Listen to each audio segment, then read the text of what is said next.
우리는 제네바 교리문답을 통해서 10계명의 율법의 의미들을 살펴보았습니다. 오늘은 율법의 역할, 율법의 용도에 대해서 배우며 하나님의 은혜를 나누고자 합니다. 먼저 제네바 교리문답 227문을 보시면 두 종류의 사람이 존재하는 것처럼 율법도 이중적인 역할을 가진다고 결론 내릴 수 있습니까? 라는 질문에 이렇게 대답합니다. 그렇습니다. 불신자와 관련해서 율법은 하나님 앞에서 어떠한 변명도 되지 못하게 합니다. 바울이 말한 것과 같이 율법은 정죄와 사망의 직무를 감당합니다. 하지만 성도와 관련해서는 율법이 완전히 다른 용도를 가집니다. 여기 보시면 사람은 기독교 신앙의 여부에 따라서 불신자와 신자로 구분이 된다라고 할 수 있겠죠. 그렇기 때문에 이 율법의 역할도 불신자와 신자와 관련해서 그 역할이 각각 다르다라고 말씀하는 것입니다. 먼저 불신자와 관련해서는 율법은 정죄와 사망의 직무를 담당한다. 갈라디아서 3장 10절에서 말씀한 것처럼 율법의 행위에 근거하여 살려고 하는 사람은 누구나 다 저주 아래 있습니다. 기록된 바 율법에 기록된 모든 것을 계속하여 행하지 않는 사람은 저주 아래 있다 하였습니다. 율법은 하나를 지키든 열을 지키든 모두를 다 지켜야 되고 또 그것을 늘 지켜야 합니다. 그런 점에서 율법에 기록된 모든 것을 계속해서 행하지 않는다면 율법을 어기는 것이고 그 율법에 대한 죄와 또 그로 인한 저주 아래 있게 된다라는 것이 성경의 말씀이죠. 그런 점에서 율법은 하나님 앞에서 어떤 사람도 변명할 수 없게 만듭니다. 그래서 율법은 불신자와 관련해서는 정죄와 사망의 역할을 감당한다라고 가르치는 것이죠. 그러나 성도와 관련해서는 율법은 전혀 다른, 완전히 다른 용도를 갖는다라고 말하죠. 그렇다면 성도와 관련해서 율법을 주신 용도는 무엇인가? 다음 228문을 보면 율법의 다른 용도 세 가지를 말씀합니다. 우리 같이 한번 읽어볼까요? 첫째, 율법은 행위로 의롭게 될 수 없음을 일깨워 줌으로써 성도들을 겸손케 하여 오직 예수 그리스도 안에서 구원을 찾게 하는 역할을 합니다. 둘째, 율법은 감당할 수 있는 그 이상의 실천을 요구하므로 성도들을 기독케 하여 주님의 힘과 능력을 구하도록 하며 동시에 그칠 줄 모르는 죄책을 상기시켜서 성도들이 교만하지 않도록 합니다. 셋째, 율법은 일종의 고삐와 같아서 성도들이 하나님을 경외하도록 붙들어주는 역할을 합니다. 아멘. 이 제네바 교리문답을 보면 이 교리문답을 작성한 종교개혁자 장깔뱅은 율법의 역할로 세 가지 용도가 있다라는 것을 말씀하고 있죠. 율법의 첫 번째 용도 보시면 첫째, 율법은 행위로 의롭게 될 수 없음을 일깨워 줌으로써 성도들을 겸손케 하여 오직 예수 그리스도 안에서 구원을 찾게 하는 역할을 합니다. 율법의 역할은 행위로 구원받을 수 없다라는 것을 일깨워 주는 거예요. 그러면 어떻게 구원을 받을 수 있습니까? 행위로는 없어요. 율법을 행해서 구원받을 수 있는 사람은 아무도 없죠. 율법이 불완전해서가 아니라 율법은 완전하고 그 율법을 다 지키면 구원받을 수 있지만 그러나 인간이 부패하고 죄로 인해서 율법을 지킬 수 없는 그런 처지에 빠져 있죠. 그러니 율법은 행위로 의롭게 될 수 없다라는 것을 일깨워 줍니다. 그렇다면 율법의 유용성은 무엇이냐? 그 다음 표현이 말씀하는 것처럼 그러니까 율법으로 우리가 의롭게 될 수 없으니까 어떻게 해야 된다는 거예요? 우리가 겸손하게 예수 그리스도를 찾게 우리를 안내하는 것이 율법의 용도다. 율법은 우리로 하여금 예수 그리스도를 찾게 한다라고 말씀하고 있는 거예요. 그래서 장깔뱅의 표현대로 율법은 거울과 같다 이렇게 말해요. 율법은 거울과 같다. 다음을 한번 보시겠어요? 거울을 보면은 우리의 얼굴에 뭐가 묻어 있는지, 또 깨끗한지 더러운지, 그 거울을 보면은 우리의 오점을 발견하게 되죠. 그런 것처럼 율법을 보면 우리 자신의 죄를 보게 해준다는 거예요. 그래서 그 죄로 인해서 우리가 다 하나님의 진노와 저주 아래에 있다는 것을 깨닫게 해준다는 것이, 그게 율법의 역할입니다. 율법은 우리로 하여금 절망하게 합니다. 왜냐하면 우리의 죄를 보게 하기 때문에, 우리가 그 죄로 인해서 하나님의 진노와 저주 아래에 있다는 것을 일깨워주기 때문에. 그래서 율법은 거울과 같다라고 말하는 거예요. 그래서 칼뱅은 이렇게 표현합니다. 율법에서 우리의 무력함을 본다. 무력함은 뭐겠어요? 율법을 지키고 싶어도 지킬 수 없는 그런 무력감이죠. 또 그 무력함 때문에 죄를 범하는 것이죠. 무력함에서 생기는 죄악을 본다. 결국 이 무력함과 그 무력함에서 생기는 죄악으로 인해서 이 두 가지에서 오는 저주를 우리는 율법에서 본다. 그래서 율법은 거울과 같다는 거예요. 여러분, 우리가 십계명의 명령들을 하나씩 살펴보았죠. 우리 다음 화면을 보면은 하나님과의 관계를 말씀하시는 그 네 계명이 첫 번째 돌판에 있죠. 그리고 이웃과의 관계를 말씀하시는 6개의 계명이 두 번째 돌판에 기록되어 있습니다. 그래서 이 10계명을 통해서 하나님께서 우리에게 명령하시는 건 뭐예요? 우리의 외적인 행위. 그것만이 아니라 우리의 내적인 충동과 욕망까지도 제어하고 다스리라. 이것이 10계명을 주시면서 우리에게 바라시는, 기대하시는 하나님의 요구요 뜻이라고 할 수 있습니다. 우리 같이 한번 하나씩 읽어볼까요? 1절 나 외에는 다른 신들을 두지 말라. 2. 이상한 우상을 만들어 섬기지 말라. 3. 삼가 하나님의 이름을 함부로 부르지 말라. 4. 사업을 잠시 쉬고 주의를 거룩하게 지켜라.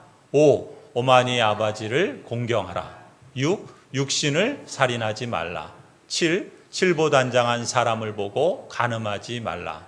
8. 팔로 도둑질하지 말라. 9. 구차한 말로 거짓 증거하지 말라. 10. 10원이라도 남의 것을 탐내지 말라. 10계명의 명령들이 여러분 하나씩 읽어가면서 어떤 마음이 듭니까? 여러분은 다 이 10계명을 다 지켰다 그렇게 생각하십니까? 겉으로 드러나는 행위뿐만 아니라 이 하나하나의 계명들의 내 마음속은 그 모든 율법을 다 지켰나? 아니, 내 충동은 과연 이 모든 율법을 다 지켰나? 어떠십니까? 사람은 사무엘상 16장에 보면은 겉모습만 보죠. 그래서 겉으로 죄를 범하지 않으면 율법을 지킨 것처럼 생각할 수 있습니다. 그러나 하나님이 보실 때는 하나님은 겉모습만이 아니라 중심도 보신다 그래요. 우리의 내적인 욕망, 숨어있는 충동, 그 모든 것들을 하나님께서 보신다는 거예요. 심지어 그것이 겉으로 실행되지 않은 생각에 머무른 것까지도 포함해서 사람의 중심을 꿰뚫어 본다라고 말씀하시죠. 그래서 우상숭배의 마음, 안식일을 범하는 마음, 부모를 공경하지 않는 마음, 간음하는 마음, 도둑질하는 마음, 거짓말하는 마음, 탐내는 마음, 이런 마음을 품고 있다는 것만으로도 하나님은 우리를 정죄하신다는 거예요. 로마서 3장 20절을 보면은 그러므로 율법의 행위로는 하나님 앞에서 의롭다고 인정받을 사람이 아무도 없습니다. 그렇죠? 이 10계명, 이 10계명만 보더라도 외적인 행위를 행하지 않은 것만으로 내가 의롭다라고 할 수 있는가? 그렇지 않죠. 그럴 수 있는 사람은 한 사람도 없을 것입니다. 왜요? 율법으로는 죄를 인식하기 때문에 그렇습니다. 그리고 로마서 1장 18절에 말씀합니다. 그래서 하나님의 진노가 불의한 행동으로 진리를 가로막는 사람의 온갖 불경건함과 불의함을 겨냥해서 하나님의 진노가 하늘로부터 나타난다. 율법은 우리에게 이러한 하나님의 진노, 하나님의 저주를 보게 합니다. 율법은 거울과 같습니다. 그래서 율법을 보면 우리 자신의 죄를 보게 해주고 하나님의 진노와 저주 아래 있다는 것을 깨닫게 해주지요. 그런데 율법이라는 거울을 통해서 자신이 하나님의 진노와 저주 아래 있다는 것을 깨닫는다 하더라도 하나님을 믿지 않는 불신자들, 하나님으로부터 유기된 사람들은 하나님을 부정하죠. 그래서 그걸 거부합니다. 하나님의 심판을 회피하죠. 그런 일은 없다. 그리고 어떤 사람들은 두려움에 사로잡혀서 절망 상태에 빠지기도 합니다. 하지만 하나님의 자녀들은 어떤가? 하나님의 자녀들에게 있어서 율법은 이 율법이라는 거울을 통해서 자신의 행위로는 의롭게 될 수 없음을 깨닫죠.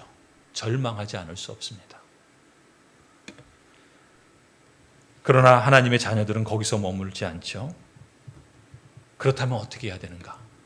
내 힘으로 나를 의롭게 할 수 없다면 나의 힘을 의지하려는 어리석은 모든 생각들을 다 버리게 합니다.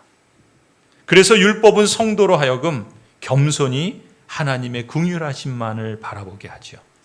그리스도의 의와 그리스도의 공로에만 매달리게 합니다.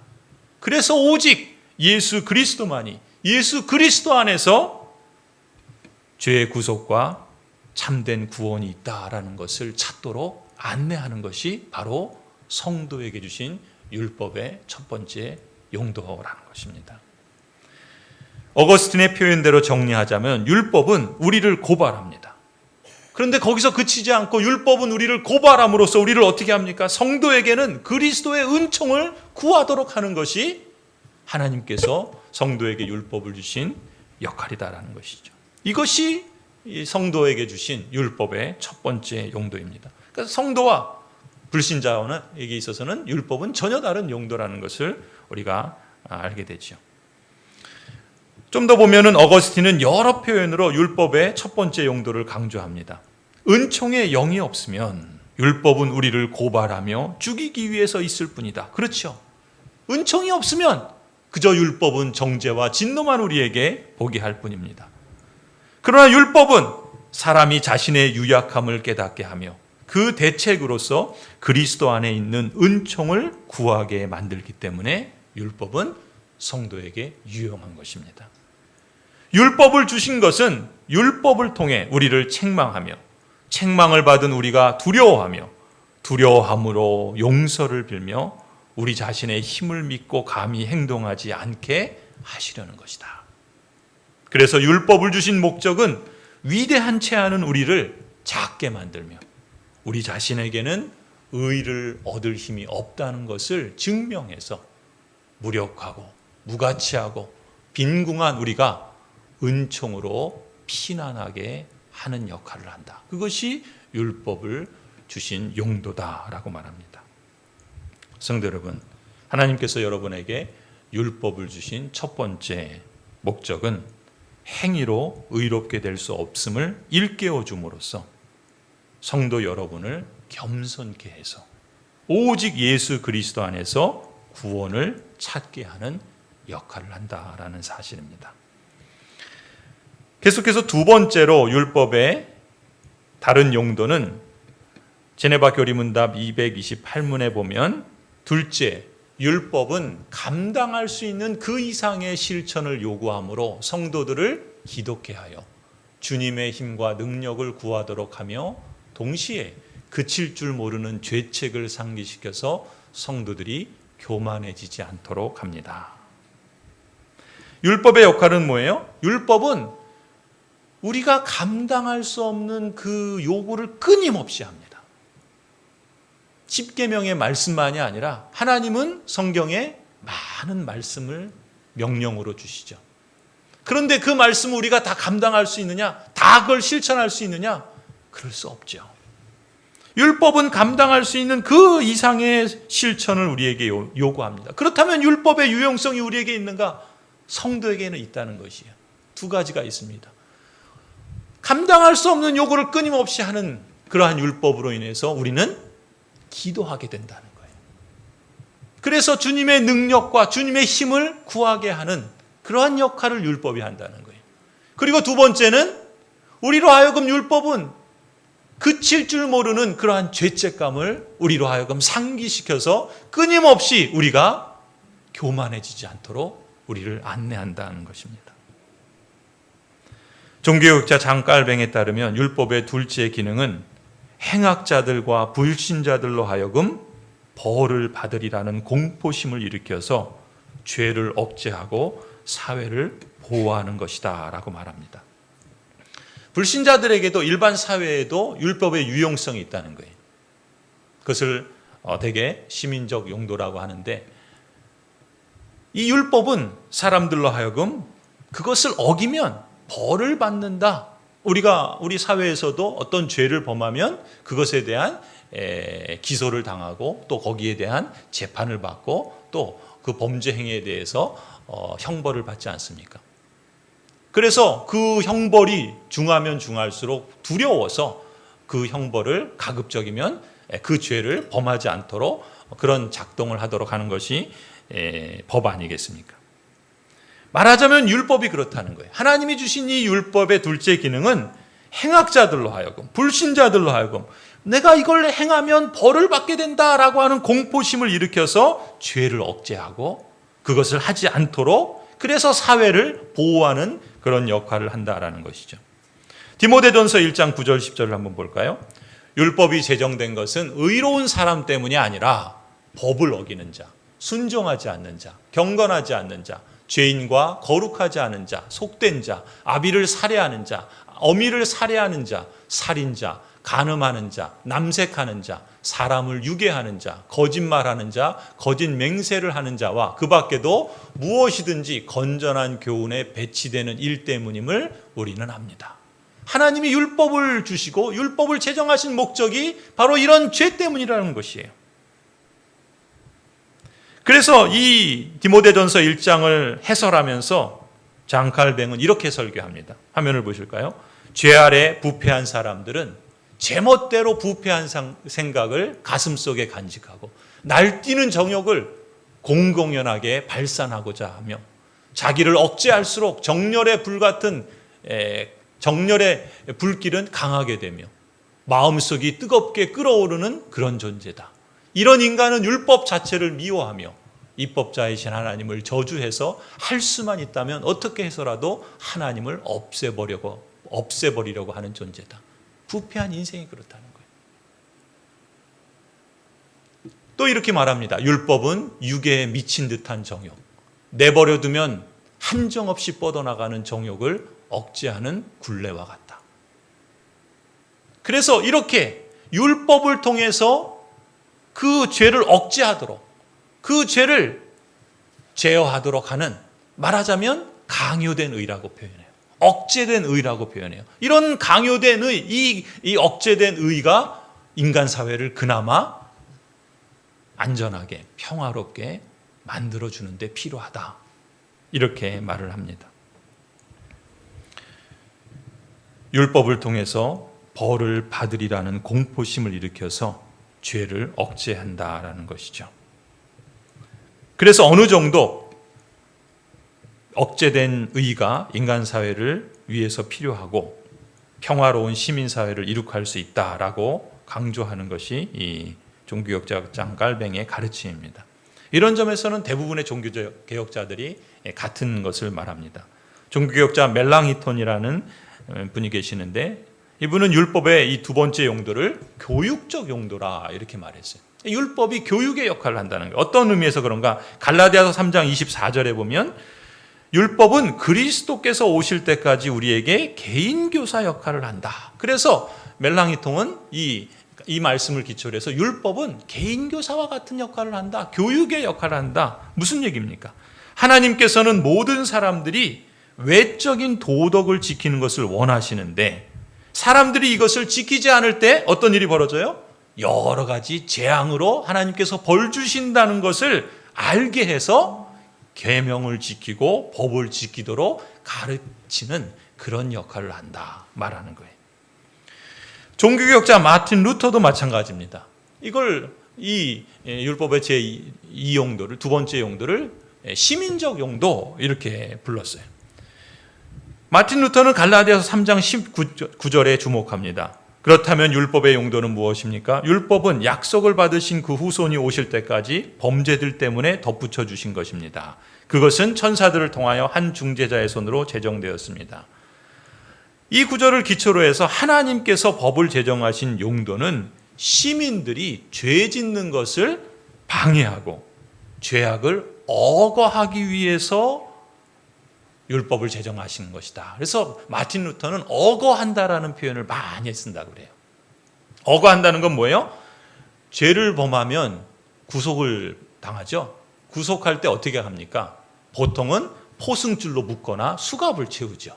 뭐 예외인 사람도 있어요. 보통은 이렇게 포승줄로 수갑을 채워서 죄인을 묶지요. 이게 억어하는 거예요.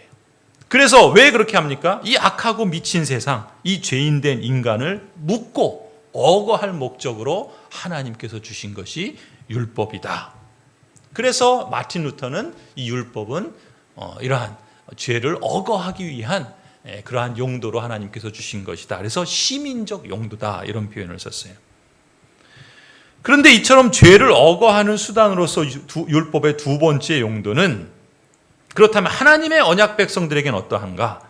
하나님의 언약 백성된 성도들에게는 죄를 억제하고, 역시 마찬가지죠. 그리고 죄와 싸우도록 격려하며 그칠 줄 모르는 죄책을 상기시켜서 성도들이 교만해지지 않도록 돕고, 더 나아가서 주님의 힘과 능력을 구하고 기도하도록 안내한다. 이것이 율법의 두 번째 용도다. 깔뱅은 이 점을 강조했던 것입니다. 그래서 제네바 교리문답 228문의 표현대로 율법은 감당할 수 없는 그 이상의 실천을 요구하므로 성도들을 기독케 하여 주님의 힘과 능력을 구하도록 하며, 동시에 그칠 줄 모르는 죄악을 상기시켜서 성도들이 교만해지지 않도록 한다. 이것이 율법의 두 번째 용도라고 말할 수 있어요. 자, 그러면 이제 마지막으로 율법의 세 번째 용도가 무엇인가? 여러분 화면에 보시는 것처럼 셋째, 율법은 일종의 곱비와 같아서 성도들이 하나님을 경외하도록 붙들어주는 역할을 한다. 율법의 역할은 뭐예요? 율법은 곱비와 같다는 거예요. 곱비가 뭔지 아시죠? 곱비는 뭐 합니까? 이렇게 붙들어주죠, 그죠? 예, 단단히 이렇게 뭐 말이나 또 뭐 소나 이렇게 그 곱비로 묶어서 단단히 묶어주지 않습니까? 무슨 목적으로요? 이 율법의 유용성은 성도들로 하여금 이 율법은 곱비와 같아서 하나님을 경외하는 데 묶어둔다는 거예요. 하나님을 경외하도록 붙들어주는 역할을 하는 것이 곱비다, 율법이다, 이렇게 세 번째 용도로 말씀합니다. 그래서 장깔뱅은 율법의 우리 지금까지 세 가지 용도를 말했는데, 특히 이 세 번째 용도가 가장 중요하고 가장 본질적인 율법의 목적이다라고 강조를 합니다. 그래서 이렇게 표현했어요. 율법의 셋째 용도는 가장 중요한 것이며 율법의 중심적인 목적에 더욱 가까운 것이다. 그러니까 여러분, 다른 율법의 용도는 있더라도 이 세 번째 용도는 꼭 기억해 두시기 바랍니다. 성도 여러분, 그런데 이 율법의 세 번째 용도를 이해하려면 성도로서 여러분이 누구인가를 먼저 짚어볼 필요가 있어요. 무슨 얘기입니까? 성도는 분명 하나님의 영이 그 속에 거하며 주관하시는 중생의 사람들이죠. 믿습니까? 성도는 어떤 사람이라고요? 하나님의 영이 그 속에 거하시며 주관하시는 중생한 거듭난 사람들임을 믿습니다. 여러분이 성도라는 사실을 믿고 받아들이십니까? 아멘이죠. 그런 점에서 성도의 마음 속에는 하나님의 손가락으로 쓰신 율법이 기록되어 있어요. 어디예요? 성도의 마음에.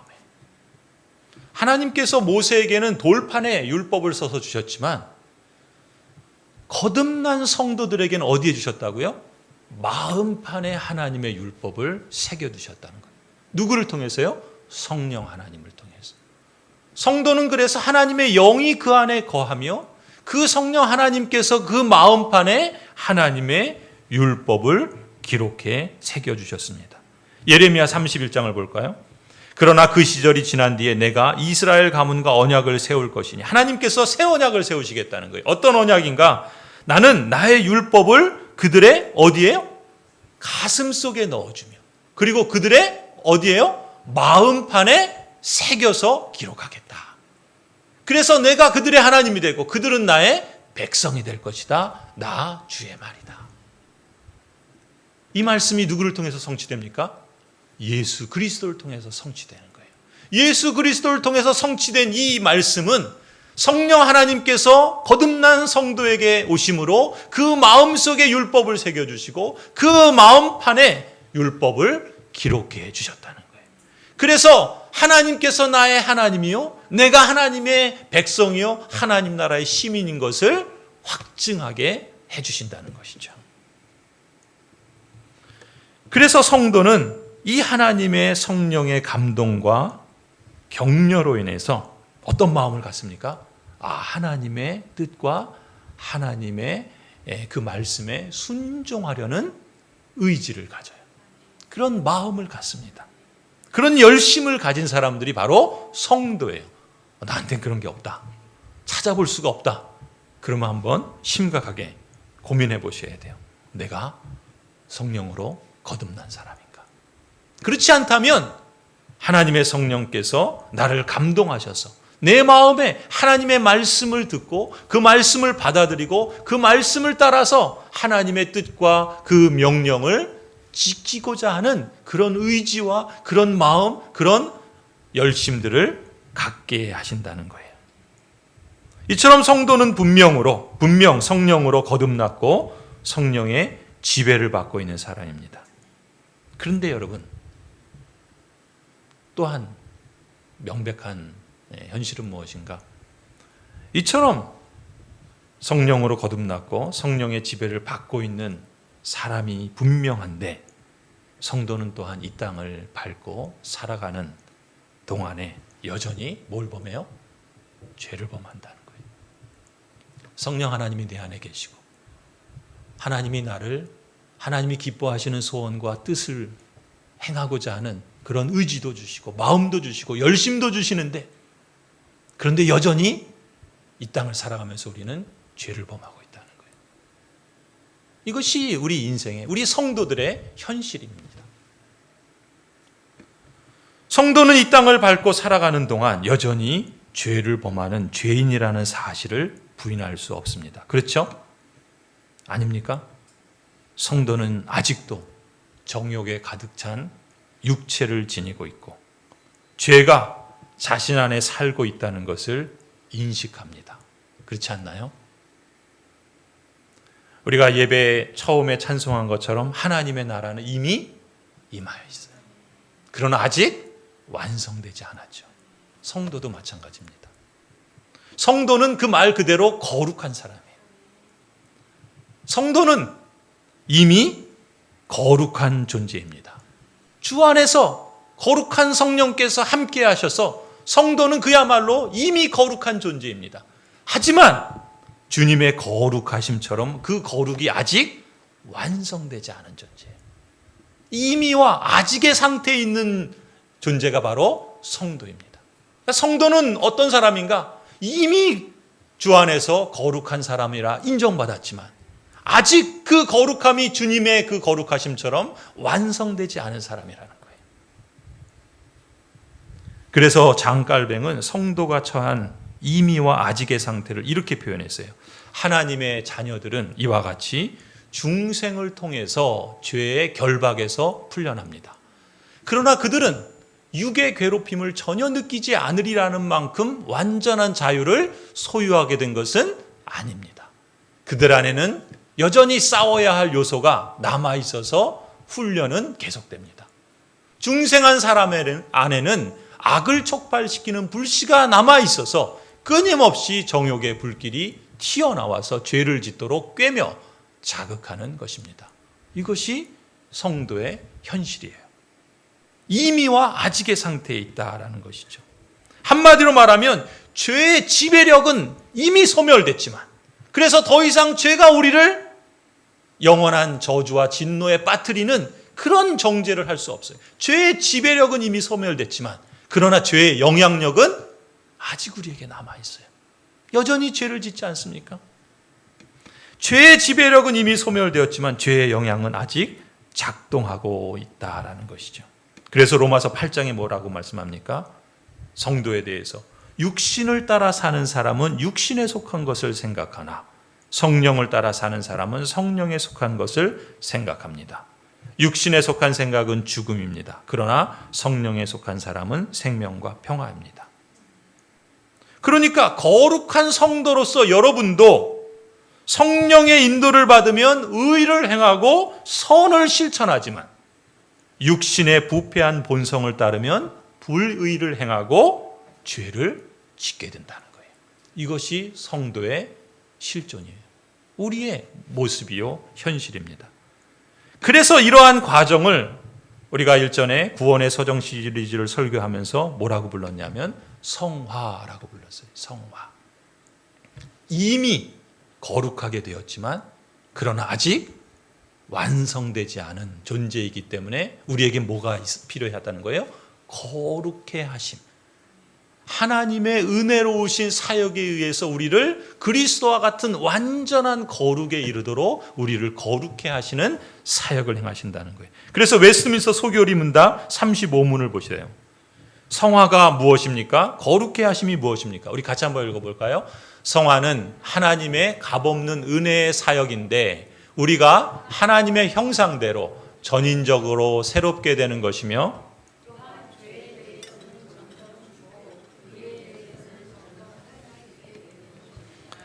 아멘. 성화를 뭐라고 그래요? 죄에 대해서는 점점 죽고 의에 대해서는 점점 살 수 있게 되는 것. 이것이 성화라는 거예요. 죄에 대해서는 점점 죽고 의에 대해서는 점점 살아서 하나님의 형상으로 전인적으로 새롭게 되는 것. 성도로서 이 땅을 살아가면서 우리에게 주어진 여정이라는 것이죠. 성도로서 여러분은 이러한 하나님의 은혜의 사역 가운데 거룩해 하심을 이루어가는 줄 믿습니다. 그래서 데살로니가전서 4장 3절 7절을 보시면 하나님의 뜻은 무엇입니까? 여러분이 성결하게 되는 것이에요. 거룩을 완성하는 것이에요. 그러니 이 땅을 살아가면서 어떻게 해야 된다는 거예요? 음행을 멀리 하십시오. 하나님의 계명을 지키라는 거예요. 7절에도 말합니다. 하나님께서 우리를 불러주신 것은 무엇을 위함이에요? 더러움에 빠져 살라고 불러주신 것이 아니에요. 거룩함에 이르게 하시려고 우리를 부르셨다는 거예요. 하나님께서 여러분을 바로 이 거룩해 함을 이루어 가정으로 부르셨습니다. 그리고 그 과정에서 우리에게 유용한 도구가 있는데 그 거룩함을 이루어가는 유용한 도구가 있는데 그게 뭐라는 거예요? 율법이라는 것입니다. 이것이 율법의 세 번째 용도라고 말할 수 있어요. 그래서 종교개혁자 장깔뱅은 이렇게 말합니다. 우리 그리스도인들은 성화의 생활을 하도록 부르심을 받았으므로 우리의 모든 생활에는 어떤 경건의 실천이 있어야 합니다. 이때 신자들에게 의무를 알려주며 거룩과 결백에 대한 열의를 일으키는 것은 바로 율법이 하는 일입니다. 율법은 우리가 성령의 인도하심으로 그것을 철저히 배우고 확고하게 이해하게 하여서 하나님의 뜻을 알게 하며 율법에 대해서 자주 명상함으로써 복종하겠다는 열성을 얻고 복종하는 힘을 얻으며 범법의 미끄러운 길에 들지 않게 만든다는 것입니다. 이것이 율법의 세 번째 용도라 이렇게 말씀합니다. 그래서 시편 19편 7절 8절에서 다윗도 종교개혁자 장깔뱅처럼 율법의 용도 이런 표현은 안 했지만 다윗은 이렇게 하나님께 고백해요. 우리 같이 한번 읽어볼까요? 주님의 교훈은 완전하여서 사람에게 생기를 북돋워 주고 주님의 증거는 참되어서 어리석은 자를 깨우쳐준다. 주님의 교훈은 정직하여서 마음에 기쁨을 안겨주고 주님의 계명은 순수하여서 사람의 눈을 밝혀준다. 이것이 율법을 주신 용도인 거예요. 그러니까 다윗은 율법의 용도라는 말을 이런 표현을 쓰지 않았지만 자신의 삶을 통해서 체험적으로 하나님의 율법이 나에게 주신 이 용도가 이것이구나라는 것을 실감했다라는 것이죠. 하나님의 말씀은 완전하기에 나에게 생기를 주는구나. 하나님의 그 말씀은 나에게 참되어서 나로 하여금 어리석음을 깨우쳐 주는구나. 하나님의 말씀은 정직하여서 내 마음을 기쁘게 해주는구나. 하나님의 말씀은 순수하여서 나의 눈을 밝혀주는구나. 하나님께서 말씀으로, 율법으로, 계명으로 내게 주신 것, 바로 나에게 이러한 유익을 위함이구나. 이렇게 다윗은 고백했던 것입니다. 제네바 교리문답 228문의 표현대로 율법은 일종의 고삐와 같습니다. 그래서 성도인 여러분이 하나님을 경외하도록 붙들어주는 역할을 합니다. 이것이 율법의 세 번째 용도라 할 수 있습니다. 설교를 마무리합니다. 성도 여러분, 그렇다면 우리는 이 교훈을, 이 말씀을 어떻게 적용할 수 있을까요? 제네바 교리문답 229문을 보시겠습니다. 229문이 안내하는 것처럼 율법은 우리가 지향해야 할 목표를 제시해 줍니다. 우리가 추구해야 할 방향을 잡아준다는 뜻이에요. 그래서 하나님께서 베풀어 주신 은혜를 따라서 우리가 그 목표에 도달하도록 열심을 내게 합니다. 그리고 우리가 날마다 진보를 이루어가도록 우리를 그렇게 안내합니다. 우리가 이걸 힘써야 될 줄로 믿습니다. 무엇을 힘씁니까? 우리가 지향해야 할 목표를 하나님의 말씀에서 찾고 그 목표를 도달하기 위해서 은혜를 구하면서 열심을 내는 것이고, 그리고 그것을 그 과정에서 날마다 진보를 이루어가도록 날마다 발전하는 모습을 나타내고자 우리가 힘써야 할 줄로 믿습니다. 그러면 제네바 교리문답 232문의 답처럼 율법이 어떤 책임을 우리에게 부여할 때, 하나님의 말씀에서 순종해야 할 어떤 명령을 내가 발견하고 나에게 그 말씀을 주실 때, 우리는 각자 내 삶의 위치에서 하나님께서 이 말씀을 통해서 내가 응답하기를 원하시는 것이 무엇일까? 내가 이 말씀을 순종하려면 나는 나의 삶의 위치에서 내가 직면한 삶의 과정에서 어떻게 책임 있게 응답할 수 있을까? 그런 마음을 갖는 게 중요하다는 거예요. 그리고 그 마음을, 책임 있게 응답하려는 마음을 갖고 실천으로 순종하는 것이 성도의 마땅한 도리다라고 믿습니다. 성도 여러분, 시편 119편 말씀처럼 주님의 말씀은 내 발에 등불이고 내 길에 빛이 되어줍니다. 이 말씀이 하늘에 속한 성도로서 이 땅을 밟고 살아가는 여러분의 삶의 여정에서 정말 여러분의 삶을 밝히 비추는 등불이 되고 여러분의 길을 안내하는 참된 빛이 되는 그러한 축복을 실감나게 누리시기를 간절히 축원합니다. 기도하시겠습니다.